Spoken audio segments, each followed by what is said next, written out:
নমস্কার, তো চলে আসছে আমার একটি নতুন রেসিপির ভিডিও নিয়ে। তো আজকে দেখাবো শীতের সবজি আর ডালি বড়ি দিয়ে রুই মাছের এক দারুণ রেসিপি। তো এই জন্য প্রথমেই রুই মাছটাকে লবণ হলুদ মেখে নিয়ে সুন্দর করে তেলে ভেজে নিব।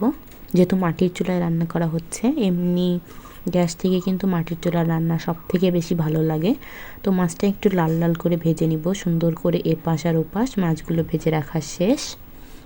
এবার আমরা কড়াইতে দিয়ে দিব ডালি বড়ি। শীতের ডালি বড়ি খেতে তো মজাই লাগবে বলো। তো ডালি বড়ি কিন্তু আমার মা নিজের হাতে দিয়েছে। রেসিপিটা লাগলে অবশ্যই কমেন্ট করবে। ডালি বড়িগুলো লাল লাল করে ভাজা শেষ। একই কড়াইতে দিয়ে দিচ্ছি তেজপাতা আর দিয়ে দিচ্ছি আলু আর ফুলকপি। এবার সুন্দর করে ভাজা ভাজা করে নিচ্ছি। নিয়ে দিচ্ছি পরিমাণ মতো লবণ আর হলুদ আর সামান্য একটু তেল। এবার সুন্দর করে এপাশ ওপাশ করে একটু লাল লাল করে সুন্দর করে ভেজে নিতে হবে। এবার এর পর্যায়ে দিয়ে দেবো সিম কেটে রাখা। এবার সিম দিয়েও সুন্দর করে আর একটু ভাজা ভাজা করে নিচ্ছি, ফুলকপি আলু আর সিম একসাথে। সিম একটু পরে দেওয়া, যাতে সিম কিন্তু একটু তাড়াতাড়ি গলে যায় এজন্যে।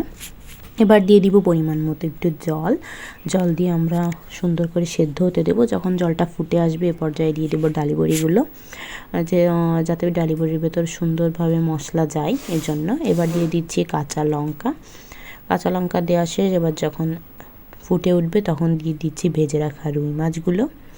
তো দিয়ে একটু উল্টো পাল্টা করে নিচ্ছি যাতে রুই মাছের ভেতরে ঝোলটা ঢোকে। এবার দিয়ে দিচ্ছি একটু ধনিয়া পাতা। তো অবশ্যই রেসিপিটা ট্রাই করবেন। এরকম নতুন নতুন রেসিপি পেতে ফলো করুন আমাদের চ্যানেলকে।